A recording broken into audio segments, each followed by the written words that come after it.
작은 습관이 한 사람을 상징하는 매력이 되곤 합니다. 매일 새벽에 일어나 명상하거나 만나는 모든 사람에게 인사를 건네거나 혹은 메모하는 습관 같은 것들이죠. 오늘 모실 분은 습관적 기록이 평범한 자신을 특별하게 만들어줬다고 얘기하는데요.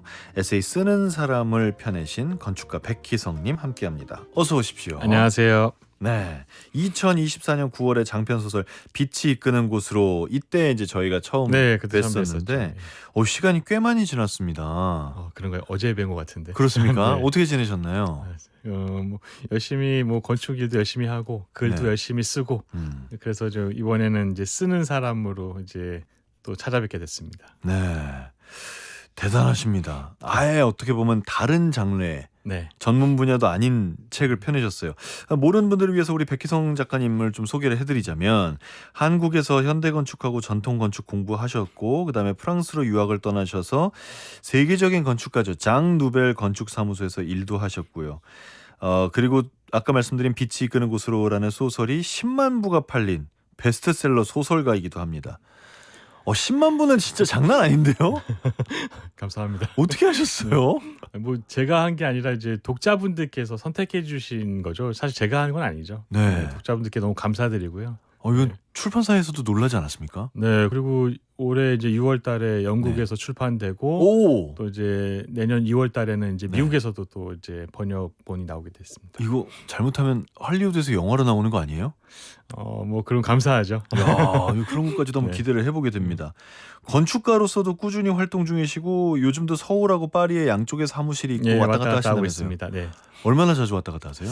요즘에는 좀 아이들이 좀 크고 있어가지고 음. 자주는 왔다 갔다 못 하고, 근데 요즘에 또 좋은 게 또 화상으로 다 회의가 되니까 그쵸, 그쵸. 예, 굳이 갈 필요가 별로 없더라고요. 요즘에. 안 가도 대충 할 수 있는. 네, 어, 업무들 다 편하게 할 수 있습니다 요즘에는. 파리 사무소도 엄청 활발한가요? 아니요, 프랑스는 좀 안 좋습니다. 그러니까 한국이 경기가 되게 안 좋다고 하는데 유럽은 진짜 안 좋은 것 같아요. 유럽도 안 좋다고 들었는데 프랑스가 그 중에서 더 안 좋다면서요? 네, 프랑스 더 안 좋고요. 일단 제가 느끼기에는 데모의 그 과격함이 달라졌어요. 예전에는 그냥 적당히 뭐 때려 부수고 이 정도였는데 네. 방화까지 일어나니까 그러면 이제 그 강도가 세진 거거든요. 이제 그러면 폭력성이 좀 네, 높아졌군요. 또 높아진 거죠. 그러면 사회적으로도 진짜 안 좋다라는 사인이거든요. 힘드니까 그게 폭력성으로 그렇죠. 나오는 그렇죠. 거겠죠. 네, 그렇죠. 비폭력 시위는 우리나라가 안 믿습니다. 저 프랑스에서도 그렇다 이제 그러더라고요. 정치외교학과 교수님이 저희 한국의 그 촛불 집회나 이런 것들 보면 믿을 수 없다. 그리고 집회를 어떻게 평화롭게 하냐. 그 어떤 나라 교수는 그 얘기도 하더라고요. 야, 저게 무슨 집회냐. 집회 아니다. 그렇죠. 그 얘기도 하더라고요. 그렇죠. 원래 한두 사람 정도는 그 광기에 휩싸여서 막 난리 치고 하는 게 군중 심리에서 정상이라고 보는데 네. 우리나라는 그런 게 없으니까 그러니까요. 심지어 끝나고 다 청소하고 나가시잖아요. 청소까지 하죠. 심지어. 그러니까 이제 믿기 힘들죠. 음. 외국에서는 보면. 그래서. 자, 이거 건축 얘기를 하다가 좀 다른 얘기까지 네. 갔습니다. 기억을 담은 건축이라는 모티브로 이제 건축을 하고 계시는데 네. 그 건축에 기억이 왜 중요한가요? 저는 이런 생각을 많이 해봤어요. 그 오랫동안 그러니까 우리 건축물을 만들 때 항상 물질에 대한 이야기를 많이 하잖아요. 근데 예전에 우리가 건물들 보면은 이거 제 생각이긴 한데 대칭 건물이 많았었습니다 옛날에는. 근데 이 대칭이 어디서 나온 거냐면 생명을 보면 개구리도 대칭이고요. 그 사슴도 대칭이고 기린도 대칭입니다. 그러니까 다 대칭이죠. 네, 그렇죠. 그러니까 생명을 보고 모티브를 삼아서 건물을 만든 게 대칭형인데, 근데 재밌는 건 르네상스 이후부터 해부학이 발달하거든요. 네. 그때부터 해부를 해보니까 속을 보니까 대칭이 아니에요. 속은 대칭이 대칭이 아니죠. 아니죠. 네. 그러다 보니까 생명에 대한 이해도를 높이다 보니까 결국 그때부터 조금씩 비대칭 건물이 나오고 지금은 비대칭 건물뿐만 아니라 약간 유선형 희한한 건물들도 많이 생기죠. 그래서 저는 인류가 건축을 배운 방법은 자연, 생명이라고 생각합니다. 그리고 생명의 마지막 여정이 뭘까 생각해봤을 때 예를 들면 두 명의 쌍둥이가 있어요. 네. 쌍둥이는 성격이 다릅니다. 왜 다를까요? DNA는 99.9% 같은데 다른 이유는 저는 이렇게 생각해요. 서로 경험이 달라서. 근데 어떤 경험은 그냥 흘러가고 어떤 경험은 각인되는데 저는 쭉 흘러가다가 딱 각인되는 경험을 선택된 경험이라고 생각하는데 선택된 경험이 바로 기억입니다. 그래서 결국에는 기억이 그 사람을 결정하는 가장 기본 단위의 세포가 아닐까.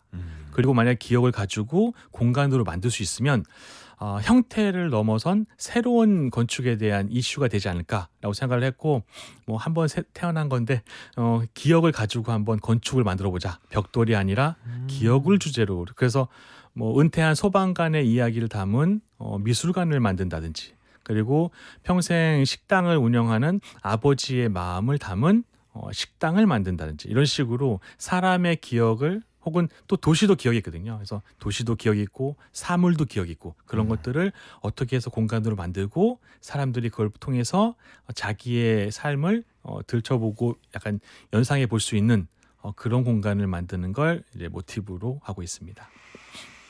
아, 그 기억이라는 말 진짜 따스하게 와닿네요. 근데 쌍둥이의 예를 드셨으니까 쌍둥이는 사실 유전자도 같지만 네. 같은 부모한테 계속해서 같이 살고 키워진다면 경험도 거의 유사하잖아요. 하지만 이제 각자 이제 성인이 돼서 나가면서 이제 각자 겪는 경험이 다른 거죠. 그래서 어떤 사람들한테 피해를 보거나 또 어떤 사람들한테 사랑을 받거나 이러면서 조금씩 달라집니다. 그래서 그러니까. 결국에는 제가 생각했을 때는 우리가 경험한 선택적인 경험, 결국 기억이 우리를 결정하는 가장 큰 요인이 되지 않을까. 하긴 제가 하루에 겪은 일을 전부 다 기억하는 건 아니니까 그중에 어떤 사건을 기억으로 전환하는가가 나인 거군요. 그렇죠. 나의 선택인 거군요. 그리고 또 동시에 기억이라는 게 모순적으로 왜곡됩니다. 그렇죠. 그러니까 온전하게 기억이 안 되는데 왜냐하면 우리가 기억을 완벽하게 할 수 있으면 예를 들면 1년 전에 기억을 완벽하게 한다. 그러면 어떤 일이 일어나냐면 트라우마에서 벗어날 수가 없어요. 아주 작은 트라우마에서도. 그러니까 결국에는 뇌 속의 뉴런들은 계속 기억을 소환할 때마다 조금씩 기억 조각들을 왜곡하거든요. 그래서 뉴런 발들이 엉뚱한 데 자꾸 붙어 있습니다. 그러니까 결국에는 기억도 미화되고 인간이 살기 위해서 기억을 왜곡시키는데 그런데 이 기억을 온전하게 저장할 수 있는 방법이 제가 봤을 때는 글쓰기, 기록입니다. 기록을 해놓으면 그 기억했었던 그 순간으로 돌아갈 수 있거든요. 저는 2002년도부터 적다 보니까 2002년도에 적었던 그 순간을 보면 제가 순간적으로 젊어서 어린 시절로 돌아가는 그런 느낌이 좀 있습니다. 그럴 수 있겠습니다. 이 기록이 조금씩 왜곡된다는 말 전 100% 동의하고 왜냐하면 제 기억이 네. 늘 왜곡돼요. 그렇죠. 친구들하고 뭐 옛날 얘기를 하면은 저만 틀려요 맨날. 저만 항상 다른 식으로 기억을 하고 있더라고요. 네. 그런데 이제 이런 거는 기억에 대한 얘기인데 그 기억이 건축물 혹은 공간으로 이제 전환하는 그런 걸 포커스로 삼으시는 거잖아요. 그렇죠. 도대체 기억이 어떻게 건축물이 됩니까? 이렇게 좀 작업하셨던 것 중에 좀 제일 잘 된 게 있다면 어떤 경험? 쉽게 하나 설명해 드릴게요. 그러니까 식당을 하시던 아버님이 네. 이제 아들이 이제 아버님을 이제 모시고 싶었는데 아버님이 이제 시골에서 안 올라오고 겠다고 하니까 식당을 마련해 드릴 테니까 올라와서 같이 살아요 한 거예요. 이제 그러면서 이제 인터뷰를 하는데 네. 아버님 입장에서는 아들이 어떤 존재입니까 물어보는데 쭉 많은 얘기들 중에 한 가지가 딱 꽂혔는데 아들은 나한테 찬란한 빛입니다라는 얘기를 하셨어요. 근데 그게 여러 가지 기억 이야기가 있었는데 그 디테일한 얘기를 할 수는 없고 그래서 근데 그 이야기를 들으니까 이거는 반드시 공간으로 만들어 드려야겠다. 그리고 아들한테 보여줘야겠다. 그래서 어떻게 만들었냐면 이제 프랑스에 있는 옴무섭이라는 이제 조각가를 제가 섭외해서 네. 그 조각가한테 평생 식당을 한 아버지의 조각상을 만들어달라 했더니 젓가락이랑 숟갈 형태로 이제 조각상을 만든 거예요. 젓가락은 또 어떻게 알았죠? 프랑스 건축가가? 잘 아시는 분이어서 그래서 그거를 가지고 이제 조각상을 조그맣게 한 40cm 사이즈로 해서 만들어서 이제 외부 공간에다가 올려놓고 그 위에다가 이제 조명을 설치했는데 그 조명이 조각상을 비추지 않습니다. 반대편에 있는 빈 자리를 비춰요. 그러니까 결국에는 아버지가 얘기했던 그 아들이 앉아 있는 그 자리를 비추게 하는 거예요. 그래서 나중에 아드님이 다 완성된 다음에 조명 위치 잘못됐다. 저거 조명을 비추지 않고 자꾸 나를 비춘다. 그래서 그 얘기를 해드렸더니 이제 그때 우시더라고요. 그러니까 이제 아버지가 자기 어떻게 그렇게 생각하는지 몰랐고 또 그거를 얘기로 하는 것보다 이렇게 공간으로 만들어 드리면 이야기가 되고 또 다른 분들도 오셔서 그 이야기를 들으면 돌아가신 아버지를 생각하거나 혹은 이제 멀리서 이제 일하고 있는 아들을 생각하는 그런 공간이 돼버리는 거죠. 결국에는 저는 사람의 기억을 공간으로 바꾸는 작업은 어렵지 않다고 생각합니다. 이 식당 어딥니까? 지금 가서 우리도 일반인이 가서 볼 수 있나요? 그럼요. 식당이니까 식당이니까. 아니 그 조각을. 네, 볼 수 있습니다. 식당이니까요. 예. 어디라고? 그러니까 저 오픈 채팅방에라도 좀 남겨주세요. 알겠습니다. 예. 이거 가봐야죠 이거. 네. 위치는 어디입니까? 용인입니다. 용인 갈 수 있겠네요. 갈 수 있겠네요. 사람의 이야기가 기억이란 형태로 공간에 남는 그런 셈인데 이런 그 개인적인 경험이나 기억이 힘이 있나요? 저는 어마어마한 힘이 있다고 생각합니다. 왜냐하면 지금 AI 시대잖아요. 네. 그러니까 모든 게 다 정보가 오픈됐고 다 공유되고 있는데 저는 그런 생각합니다. 복제할 수 없는 게 뭘까? 근데 생각해 보면요, 우리는 복제할 수가 없잖아요. 물론 나중에 클론이 나올 수는 있을지 모르겠지만 사람은 복제가 안 되고 더더욱이 그 사람이 갖고 있는 정체성이나 가치관, 결국은 기억을 바탕으로 만들어진 그 사람의 존재는 복제가 안 됩니다. 그래서 다시 말하면 그 사람을 닮은 그 사람의 기억을 가지고 건축물을 만들면, 공간을 만들면 세상에 존재한 딱 한 가지 공간이 되는 거죠. 그러면 이거는 저는 옷이라고 생각해요. 아나운서님도 멋있는 코트를 입으시잖아요. 네. 이 코트가 기성품으로 나왔을 때와 내가 입었을 때가 다르거든요. 내가 입으면 점점 내 몸의 체형에 맞고 내 냄새 채취도 붙고, 저는 그렇게 되면서 결국에는 나만의 완벽한 세상에 하나뿐인 옷이 된다고 생각하는데, 건축물도 저는 공간도 똑같다고 생각합니다. 그 사람을 담으면 그 사람만의 유일한 공간이 되는 거죠. 조금 저기 촌스러운 질문을 하자면 너무 멋있는 말이고 야 나도 이런 건축물이 있어서 나도 거기 살았으면 좋겠다는 생각이 들어요. 네. 근데 동시에 저한테 딱 맞췄기 때문에 네. 못 팔 것 같아요. 그러니까 건축물이나 뭐 집이나 이런 건 부동산으로서의 가치가 되게 중요한데 네. 그게 안 될 것 같은 느낌인 거예요. 그리고 건축물은 사실 유럽은 몇백 년씩 가잖아요. 맞아요. 근데 저 한 사람한테만 맞추면 그 제 인생만큼밖에 못 가는 게 아닌가? 뭐 이런 생각이 좀 들어서요. 흥미로운 건 다음 사람이 살게 되면 그 사람의 기억이 또 축적돼요. 그러니까 예를 들면 제가 아파트를 이제 살았을 때 아파트 이사 갔는데 그 이제 가스 이제 보일러가 있는 그 공간에 갔는데 아이들 키를 재놓은 이 낙서가 네, 있는 네, 거예요. 네. 너무 짠하면서 그러면서 어떤 생각이 들냐면 이건 내가 잘 지켜줘야겠다. 거기 곰팡이 쓰지 않게 잘 지켜줘야겠다라는 생각이 들더라고요. 그러니까 결국에는 이전에 살았던 사람은 그 공간에 자기들 기억들, 아이들과의 기억들을 새겨놨고 가져갈 수는 없었지만 저는 그걸 받고 전 지켜주는 거죠. 그래서 사실 제 은사님이 해주신 얘기고 제가 한 얘기는 아니지만 건축은 적층된다고 하셨어요. 그러니까 하나씩 하나씩 쌓여서 이탈리아 로마 가보면 딱 파보면 그 저 밑에 쌓여져 있는 지층에 있는 건축물이랑요 그 위에 있는 건축물이 다릅니다. 맨 밑에는 원형 경기장인데 그 위에 이제 약간 집이 있었고요. 그 다음에 그 위에는 지금 현대 집이 있어요. 그러니까 모든 것들이 하나씩 하나씩 쌓여서 적층된 역사. 그래서 저는 기억은 한 사람한테 소진되는 게 아니라 그 사람이 갖고 있는 공간들이 남고 다음 사람이 와서 그 사람의 기억을 또 쌓는다고 생각합니다.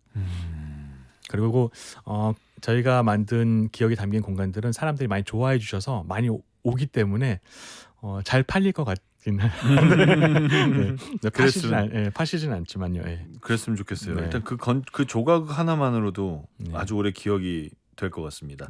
자, 이번에 쓰는 사람이라는 책을 내셨습니다. 이 백혜성 건축가께서 쓰신 에세이 쓰는 사람을 저희가 선물로 드립니다.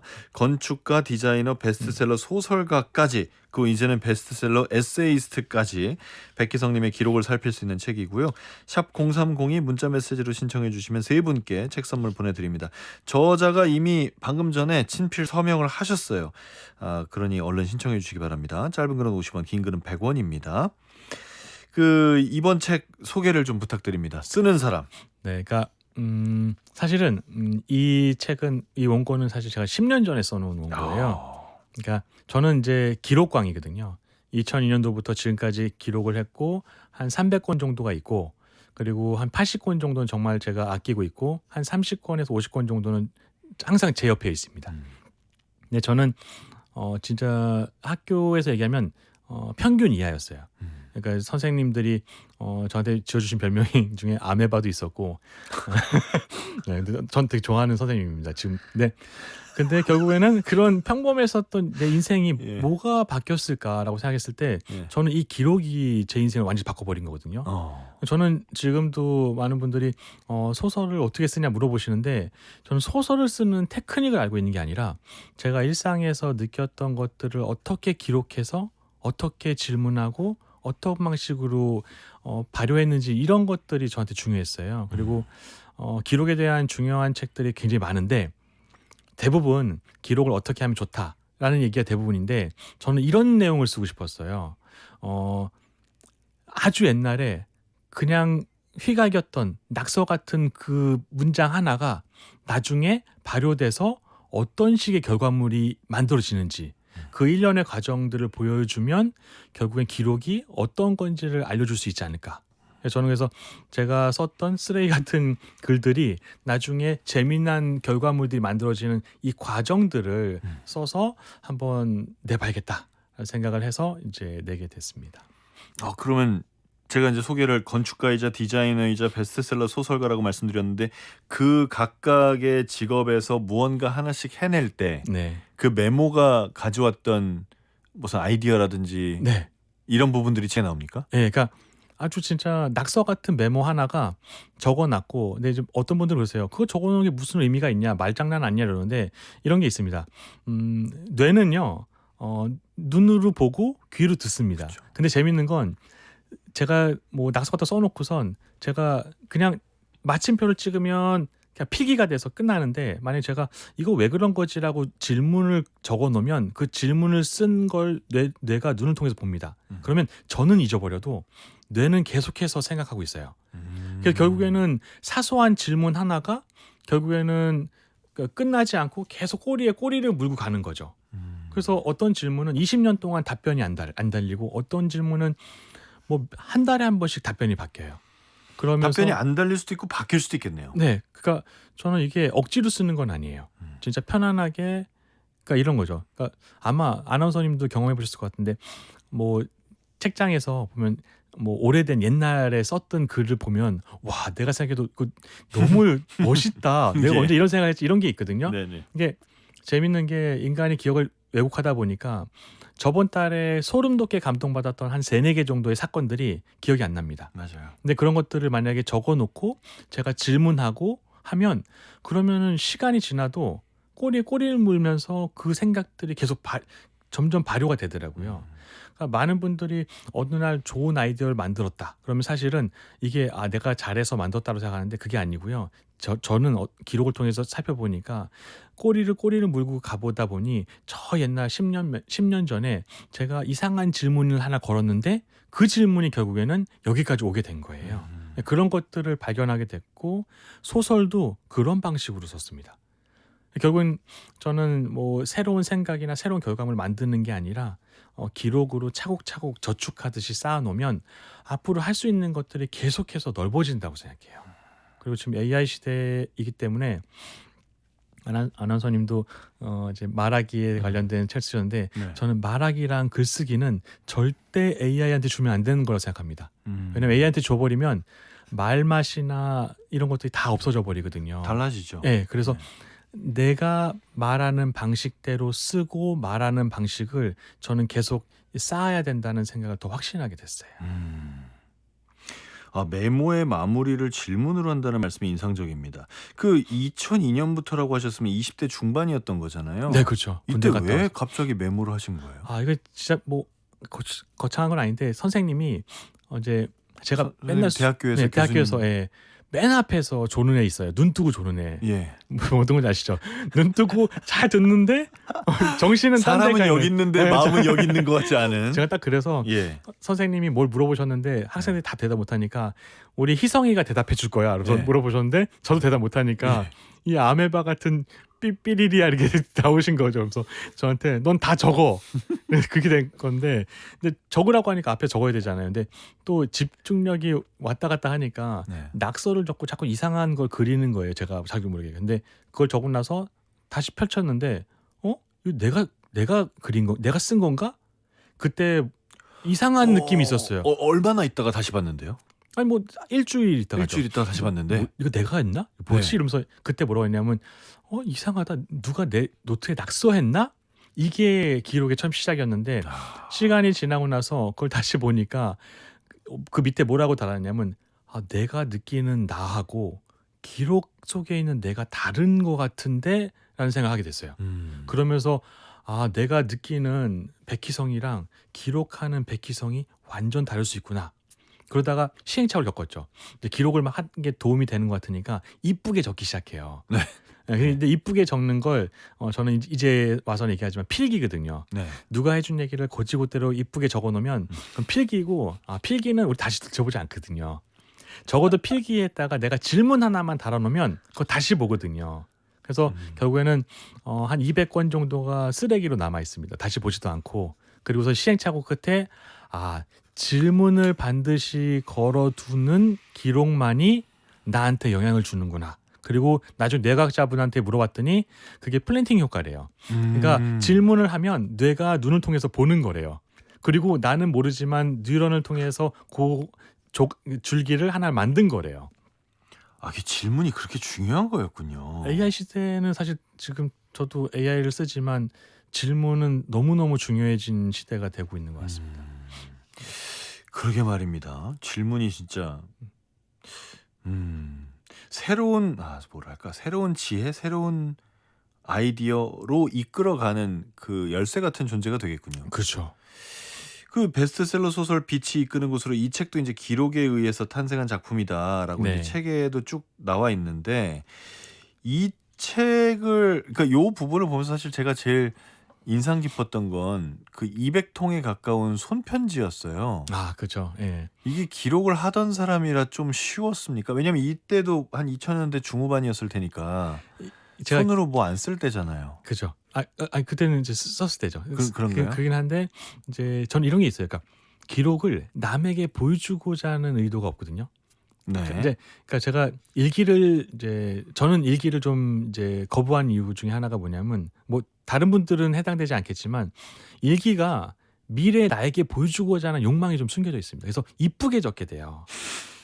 잘 적고 싶고 지금은 그런가? 아름답게 미화하고 싶은데 이게 시간이 지나니까 아무것도 없더라고요. 네. 그래서 저는 이불킥할 것들, 막 창피한 것들, 수치심 이러한 것들까지 다 적거든요. 네. 그러니까 이걸 누구한테 보여주고자 하지 않다 보니까 그냥 막 쓰는 거고 그러면서 기록이 쌓이면서 어떤 생각을 하게 되냐면 남에게 보여주지 않고 나만 보는 거니까 이 치부나 이런 걸 다 적을 수 있고 그러니까 제가 보이더라고요. 그리고 저는 글쓰기 할 때도 항상 이런 생각이 있습니다. 그러니까 제가 뭐 베스트셀러 될 줄 알았으면 그 글을 쓸 수 있었을까요? 못 썼겠죠. 그러니까 그런 부담감 버리고 그냥 내가 지금 느끼는 것들을 쓰겠다. 그리고 그 오래된 고택들을 보고 싶은데 방법이 없으니 200통의 편지를 써서 그걸 우체통에 넣자. 이렇게 생각되니까 그러니까 이들이 나를 어떻게 생각할지에 대한 고민 안 한 거죠. 그냥 내가 이게 느낌이 오니까 이걸 해야겠다. 왜냐하면 그렇게 안 하면 방법이 없으니까요.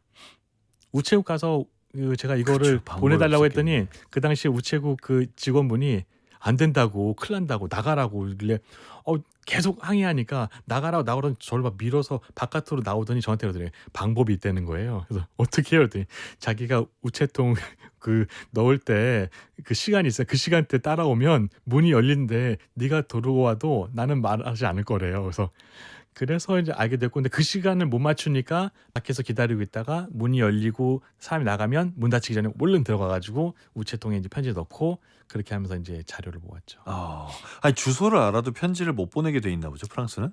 그러니까 그렇죠. 이제 물론 이제 보낼 수도 있겠지만 저도 너무 순수했죠. 이거 보내주세요라고 이제 그 우체국에 갔으니까 그 사람들 봤을 때 이제 좀 황당했던 거죠. 이 책이 이제 8년 가까이 파리에 여러 고택에 편지를 보내서 집주인의 이야기를 듣고 집 얘기를 듣고 네. 그 이야기들로 완성한 소설이지 않습니까? 그렇죠. 네. 이 소설을 쓸 때도 고생 많이 하셨다면서요? 많이 했죠. 고생 많이 했죠. 메모에 이제 그런 얘기가 있어요. 2013년 6월 6일 친구의 평가. 이렇게 쓰레기 같은 글을 다 읽은 나를 칭찬하고 싶다. 이건 소설이 아니다. 미안하지만 글도 아니다. 무슨 말을 하는지 도대체 모르겠다. 2013년 9월 1일 3개월 있다가예요. 건축처럼 소설도 처음부터 다시 쓴다. 마음에 드는 순간까지 계속해서 다시 쓴다. 아예 다시 썼나 봐요. 네, 그러니까 수정한 게 아니라. 네, 친구가 제가 수정해 가지고 가니까 저한테 그러더라고요. 너무 더 이상하다고. 그래서 저한테 건축가 백희성은 뭔가 프로젝트 잘 안 됐을 때 수정하는 게 빠르냐 다시 하는 게 빠르냐 해서 다시 하는 게 빠르지. 그랬더니 글도 똑같다. 그래가지고 어떻게 했냐면 원고를 다 쓰고 나서 제가 읽어본 다음에 문제점들 하나씩 적습니다. 읽으면서. 네. 그다음에 다 문제점 적은 다음에 그 책은 파기합니다. 그리고 다시 처음부터 쓰는 거예요. 그렇게 해서 8번 쓰고 마지막에 2번 더 써서 10번 채워서 이제 출판하게 됐죠. 아니 근데 그 친구가 네. 엄청난 소설 그 다덕가였습니까? 네, 그 소설광이요. 친구의 평을 믿을 정도로? 네, 소설광이었고 10대 때 토지를 완독한 친구예요. 와. 그러니까 이제 그리고 또 그 친구 아버님이 그 출판 쪽에서 엄청 유명하신 분이셨어요. 그러니까 네. 어렸을 때부터 트레이닝이 된 친구여서 제가 선택했죠. 적절한 사람이 또 주변에 네, 있었네요. 중요하죠. 예. 네. 정말 고맙죠. 자, 이렇게 메모를 통해서 여러분 소설도 쓸 수 있고 건축도 할 수 있고 디자인도 할 수 있고 라고 누가 말하면 잘 안 믿었을 것 같은데 그렇게 해 왔답니다. 해온 사람이 하는 말이니까 조금 더 믿을 수 있지 않을까 싶습니다. 비슷하게 쓰는 사람의 음악을 함께 들어보시죠. 윤덕원입니다. 열심히 대충 쓰는 사람. 붙들고 있던 게 사라질까봐 다듬고 다듬어도 모자랐죠. 윤덕원입니다. 열심히 대충 쓰는 사람 함께 들으셨습니다. 5903님 새싹 문자예요. 반갑습니다. 빛이 이끄는 곳으로라는 책 읽을 때 환상적인 공간이 그려져서 감탄했었어요. 그러게 이 소설은 정말 공간 묘사가 너무 재밌죠. 6287님 AI에게 뺏기지 말고 내가 말하는 방식을 쌓아봐야겠네요. 오늘부터 저도 적어봐야겠습니다. 7180님 기록이 중요한 걸 알고 있지만 막상 쓰려고 하면 까먹어서 못 쓰게 된 적이 참 많은데요. 오늘 소중하게 들어야겠습니다. 2217님 게을러서 기록을 소홀히 했는데 지금이라도 시작해야겠죠? 라고 남겨주셨어요. 사실 저도 메모를 하긴 합니다만 네.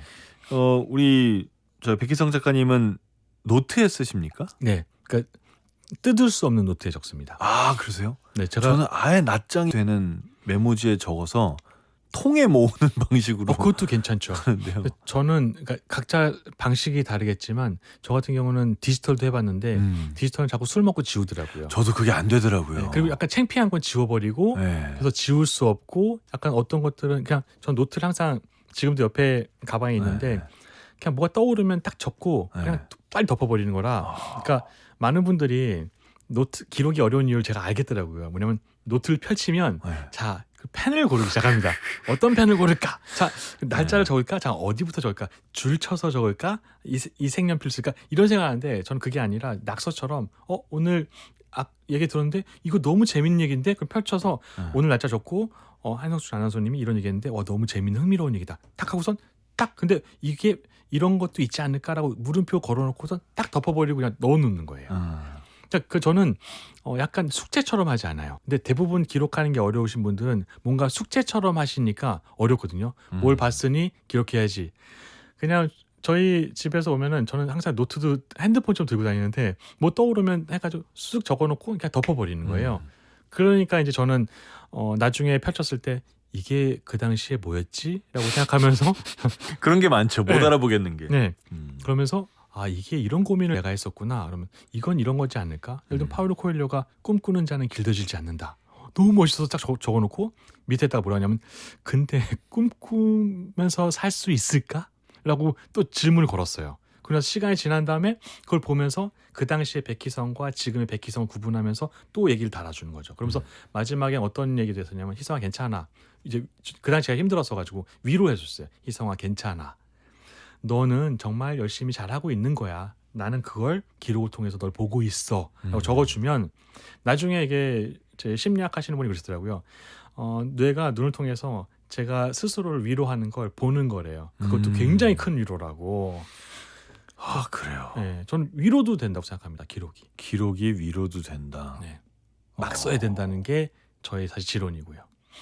저도 막 씁니다. 사실 너무 막 써서 못 알아볼 때도 있는데 한 가지 제가 하는 방식은 날짜를 맨 마지막에 적어요. 그러니까 날짜를 처음에 적어봤더니 네.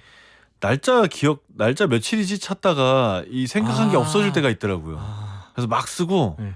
날짜는 어차피 찾으면 되는 거니까 마지막에 그것도 좋은 방법이네요. 그렇게 하고 있습니다. 자, 여러분 지금 유튜브 켜시면 보이는 라디오 함께 할 수 있습니다. 네, 들어와 주시면 정말 감사하고요.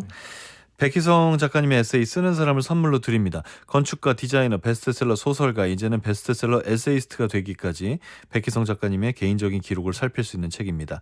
샵 0302 문자메시지로 신청해 주시면 3분 선정해서 보내드리고요. 오늘 신청 정말 많네요. 다들 이 책이 관심이 많으신가 봅니다. 짧은 글은 50원, 긴 글은 100원의 정보 이용료 부과됩니다. 기록을 통해서 옛날에 느꼈던 나의 어떤 그런 것들을 되살려보는 건 저도 충분히 이해합니다만 작가님 말씀 중에는 또 인상적인 게 기록을 통해서 가치관이 바뀐 적이 있다라고 하셨어요. 네. 그러니까 이런 게 있는 것 같아요. 그러니까 우리가 뭔가를 믿을 때, 그러니까 저는 편견을 진짜 제일 좀 경계하거든요. 근데 편견이 저는 기록을 오래 하다 보니까 편견에 대한 내용도 한 10년 동안 계속 생각을 바뀌었는데 뭔가를 믿는 게 저는 편견인 것 같아요. 예를 들면 이제 A가 B다. 그러면 이건 편견이 아닐까. 근데 편견이 아니게 만들려면 A가 B가 맞을까라고 질문을 걸으면 저는 뇌가 그거를 규정하지 않고 열어둔다고 생각해요. 제가 프랑스 유학 가기 전에 뭐 큰 박물관에 관장님이 제 아는 그 교수님이셨는데 그분이 이제 저한테 제가 서예를 좋아하니까 서예를 보여주시겠다고 불렀어요. 근데 네. 봤는데 너무 멋진 서예인데 와 이거 누구죠? 너무 잘 썼다. 이거 누구예요? 그랬더니 근데 이거 왜 외부에 전시 안 해요? 그랬더니 이거 전시하면 큰일 나. 그러길래 누구 건데? 그러니까 이완용 이러는 거예요. 그래서 너무 혼란스러워가지고 전시하면 예. 그래서 이제 근데 옆에 이분이 저한테 뭔가 알려주려고 하셨는지 모르겠는데 옆에는 보니까 덜덜덜덜 떨리는 서예가 있는 거예요. 근데 누가 봐도 박물관 있으니까 보물이긴 할 텐데 이게 조금 그렇다. 잘 쓴 건지는 잘 모르겠는. 예, 그러니까 좀 너무 그러니까 손떨림이 보일 정도로. 그래서 예. 이건 누구예요? 했더니 김구 선생님 글씨래요. 그러니까 정신적으로 혼란이 오더라고요. 그래서 그때 그 정신을 잡고 매곤도가 될 수 없어서 네. 아 그래 김구 선생님은 그 당시에 총을 맞아가지고 이제 손떨림 이제로 쓸 수밖에 없으셨대요. 그러니까 결국에는 이분의 정신적인 가치나 철학 이런 것들이 발현된 결과물이 좋은 거니까 그냥 육안으로 보는 게 좋은 게 아니야라고 이제 결정을 지은 거죠. 그래서 그때 당시에 네, 그리고선 이완용이 명필인지도 몰랐습니다. 저희 동아시아의 4대 명필이라고 하더라고요. 정말로요? 네, 근데 이게 뭐 반론을 제시하는 분도 계시는데 그 을사조약 할 때도 이게 명필가였기 때문에 같다라는 얘기도 있습니다. 그래서 어쨌든 그러니까 서예가 분들이 약간 나쁜 놈이 글은 잘 썼네요.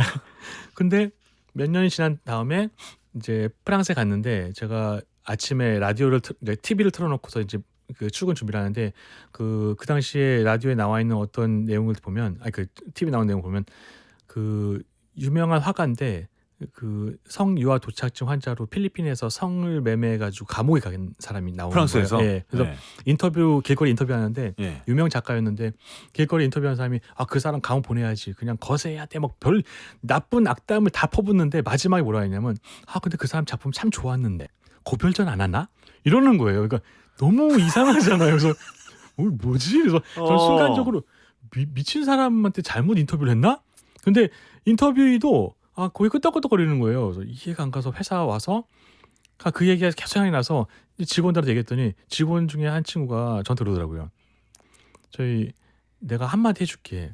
너는 미술관 가서 작품을 보면 그 작품 안에 그 사람의 내면이 보여? 작품하고 나의 관계지 작품을 그린 사람의 작가의 정신 상태나 그 사람의 영혼이 보인다는 건 인정할 수 없는데 그래서 작품하고 작가는 분리해야지. 그 얘기를 듣는 순간에 머릿속에 이완용하고 김구 선생님이 다툼이 시작된 거예요. 진짜. 그래서 이 가치관이 흔들리기 시작한 거죠. 그래서 이거 안 돼요. 절대 안 돼. 그래서 그때는 막 거의 우기면서 싸웠습니다. 그리고 끝나고 나서 왜냐면 그걸 수긍하는 순간 이완용 글씨를 좋아해야 되는 거잖아요. 그래서 좀 시간이 지난 다음에 어느 순간 제가 저도 모르게 작가와 작품은 별개죠라고 얘기를 하고 있는 거예요. 저도 모르게. 그래서 너무 놀래가지고 이게 저도 나중에 인지를 한 거죠. 그래서 뭐가 바뀌었어요. 그러면 이제 이 바뀐 순간부터 이완용이랑 김구 선생님이 글씨를 봤었던 그 사이에 있는 기록을 다 뒤져봅니다. 뭐가 나를 바꿨는지. 그러니까 뭐가 내가 눈치채지 못하게 내 가치관을 싹 바꿔놓은 거예요. 근데 제가 쭉 보니까 제가 아까 이제 그 아버지 조각상을 만들어준 옴무섭이라는 조각가인데 네네. 이제 프랑스 베르사유 건축대학교 베르사유 미술대학교 이제 교수님이신데 그분이랑 얘기를 하면 12시간 넘게 대화를 해요. 네네. 너무 죄송합니다. 재밌는데 네. 그분이 한 얘기를 제가 계속 듣다 보니까 생각이 바뀐 거예요. 그러니까 그래서 저는 지금도 제가 뭔가 고착된 생각을 하거나 약간 정체되어 있다고 생각하면 그분이랑 대화를 시작합니다. 제가 생각하고 있는 옳다고 생각하는 것들을 던지고 그분이 생각하는 반대 의견을 들어요. 그거를 하다 내용을 듣고 그걸 적어 놓으면 제 가치관이 또 말랑말랑해지는 걸 느껴요. 그러니까 그래요. 한동안은 책이 나를 바꿔주지 않을까 싶었는데 저한테는 사람이 제 가치관을 바꾼다는 걸 알게 된 거죠. 그러려면 나와는 다른 생각을 가진 사람과 대화를 해야 되지 않습니까? 완전 달라요. 그러니까 그분이랑 대화하는 게 쉽지가 않은 게 만나자고 하면 한 3시간 동안 안 와요. 그래서 왜 안 오냐 했더니 그 빨래 돌리고 있는데 빨래가 돌아가는 장면을 보면서 뭔가 영감이 떠올랐대요. 그러니까 일반적이지 않죠. 네. 그래서 저는 3시간 동안 기다리고 있는 거죠. 그리고 이분이 나중에 이걸 보면 좀 화내실 것 같은데 제가 10분 늦는 건 못 참아요. 뭐 그러니까, 사람마다 다르니까요. 네. 그러니까 네. 이게 저는 이런 생각이 들더라고요. 그러니까 나랑 그러니까 비슷한 사람이랑 얘기하는 건 즐겁죠. 근데 나랑 완전히 다른 사람이랑 얘기를 하게 되면 적어도 그 사람을 통해서 제가 생각해보지 못한 시점이 하나가 열립니다. 그래서 저는 그분 통해서 진짜 많은 걸 느꼈고 그분이랑 했던 대화들을 진짜 많이 적어놨어요. 그리고 심지어 저는 선생님들이랑 했던 대화도 적어놨는데 돌아가신 선생님도 계세요. 근데 여전히 노트 속에서는 선생님이 살아 계세요. 네. 그 지금도 저한테 이런 질문을 하실 것 같다라는 생각이 들면 그 질문을 적어놓습니다. 그러니까 제 노트에는 한 2,000명 정도가 계세요. 오. 그분들이랑 계속해서 대화를 하고 최근엔 한 분이 더 생기셨죠. AI 선생님이 생기셔서 이분이랑도 대화하고 저는 이 대화한 내용들을 뭐 좀 무식한 방법일 수 있지만 기록에다 적어놓습니다. 기록에다가. 예. 이렇게 전통 건축 답사도 많이 하셨는데 그렇게 해서 만난 것 중에 엄청난 감동이 있었다라고 남긴 기록이 있다면서요. 저는 전통 건축은 진짜 네. 공짜로 쓸 수 있는 컨텐츠라고 생각하거든요. 오호. 조상님들이 물려주신. 네. 그래서 너무 안타까워요. 너무 재밌는 얘기들이 너무 많거든요. 예를 들면 제가 아직도 너무 놀랐던 게 경주 남산에 가면 탑들이 엄청 많아요. 네. 근데 그 탑들이 다들 뭐가 하나 맨 밑에 있는 하대 기단이 다 없어요. 그럼 뭔가 비율이 이상해요. 그리고 바위에다 얹혀놨는데 제가 프랑스에서 건축대학에서 특강할 때 그 하대 기단 어디 있을까요? 보면 다들 빼먹었지요라고 얘기하는데 한국 분들은 너무 신기한 게 하대 기단이 저 거친 바위 아니에요? 근데 이게 저는 한국성이라고 생각하는데 한국 사람들은 보이지 않는 걸 상상하는 힘이 엄청 강력합니다. 그래요? 그 바위가 하대 기단이라고 생각하면 바위가 어디까지 펼쳐졌는지 보면 산 전체가 돌산이에요. 네. 그러면 세상에서 가장 큰 석탑이 되는 거예요. 하대 기단이 그러네. 산 위에 산이 돼버리는 거니까요. 근데 뭐 에펠탑이나 피라미드는 자본력, 기술력, 권력 이런 것들이 있으면 만들 수 있는데 석공 3-4명이서 세상에서 가장 큰 석탑을 만드는 방법은 이 방법이 유일합니다. 저는 이거를 부족함으로 완벽함에 이르는 지혜라고 생각하거든요. 정말 전통 건축에는 그동안은 사실 많이들 이제 전통 건축물이 뭐가 중요하고 어떤 기능입니다. 그리고 어떤 공간입니다를 얘기를 많이 했는데 저는 1997년도부터 오래된 고택에서 전해지는 이야기들만 모아놨어요. 그러다 보니까 이 얘기들을 모으다 보니까 결국에는 공간이라는 게 사람이랑 연결돼 있구나. 오래된 초가집인데 할머니한테 물어봤더니 나 시집 왔을 때 아버님이 양기가 부족하다고 남쪽 창을 닫고 동쪽에 창을 내주셨지. 그리고 내가 이제 안방으로 들어갔을 때 아버님이 그 방을 쓰셨는데 그 방 쓰실 때 다시 동쪽에 있는 창을 닫고 남쪽에 창을 내주셨지. 근데 그걸 보면서 그러면 내가 지금 보는 거 저 남쪽에 창호가 달려있는 저 건물만 봤을 텐데 이 이야기를 들으니까 사람하고 건물이 같이 움직이기 시작하고 같이 교감하는구나. 마치 옷처럼. 그 생각이 씨앗이 돼서 파리에 있는 오래된 고택들을 보는 관점이 바뀌었던 거고 그 고택에 대한 이야기들을 모으기 시작했던 거죠. 그게 소설까지 간 거고요. 네. 97년도에 그 할머니가 해주셨던 얘기들을 적지 않았으면 빛이 그랬네. 이끄는 곳으로는 세상에 없는 거죠. 시작도 못했겠네요. 그럼. 네. 지금 얘기하시는 걸 들어보니까 저는 사실 제가 메모했던 거를 어떤 그 아이디어 저장고식으로만 사용하고 있는 것 같은데. 그것도 중요하죠. 저는 그것도 감사해요. 네, 근데 엄청 이제 중요하죠. 오늘 하나 깨달음을 얻은 건 작가님은 과거에 메모했던 나와 대화를 하시네요. 네. 저는 새로운 미션이 있으면 노트를 펼쳐요. 그래서 2002년도에 백희성부터 네. 그가 경험해왔던 모든 과정들을 쫙 스캔해서 2026년에 만납니다. 그러니까 이게 쌓이면 쌓일수록 그러니까 좀 재수없는 얘기지만 전 창작의 고통이 없어요. 이러려면 저의 메모지 방식보다는 작가님의 노트 방식이 더 낫겠는데요. 그거는 뭐가 맞는지는 각자의 그 뭐 자기 스타일에 따라 다를 것 같긴 하고요. 저는 적어도 2002년도에 백희성을 만나는 방법이 굉장히 유용하다는 걸 느꼈거든요. 그래서 그가 어떤 과정을 통해서 지금에 왔는지를 알게 되니까 지금 저한테 엄청 중요한 기회여도 이게 나의 경험을 보면 나한테 좋지 못한 기회라는 걸 알면 그럼 저는 그 기회를 버리거든요. 그러니까 우리가 살면서 선택의 기로에 엄청 많이 쓰잖아요. 그럼요. 대부분의 선택 기로는 그럼요. 재밌는 게 그 순간의 감정의 선택을 합니다. 그리고 그 순간의 주변의 조언을 통해 선택하는데 만약에 제가 20년 전부터 지금까지 쭉 경험해온 백희성을 한번 스캔해 보면 제가 어떤 선택을 하는 게 맞는지를 고민 없이 저는 알 수 있다고 생각하거든요. 오히려 선택의 기로에서 고민을 하실 때 과거를 뒤져보시는군요. 네, 제가 어떤 순간에 행복했는지, 어떤 순간이 고통스러웠는지, 어떤 과정을 통해서 보람을 느끼는지를 아니까 지금의 선택을 해야 되는지 말아야 되는지 정확히 알 수 있게 되죠. 저 갑자기 너무 궁금한데 오늘 뭐 기록하신 거 있으세요? 오늘도 아까 이제 저 얘기해도 되나요? 뭐라고 쓰셨는지 말씀하셔도 되나요? 네, 그 왜 정도 조선 경국전 책 제가 지금 보고 있거든요. 네. 조선, 경국전. 그러니까 경국전. 정도전이 이제 고려가 망하고 나서 조선이라는 걸 만들었을 때 네. 이제 어떤 원리로 조선이 만들어져야 되는지 그 집대성한 책인데 네. 뭐라고 적어놨냐면 왜 정도전은 종묘 사직은 그렇게 잘 써놓고 왜 궁궐은 단 몇 줄로 써놨을까?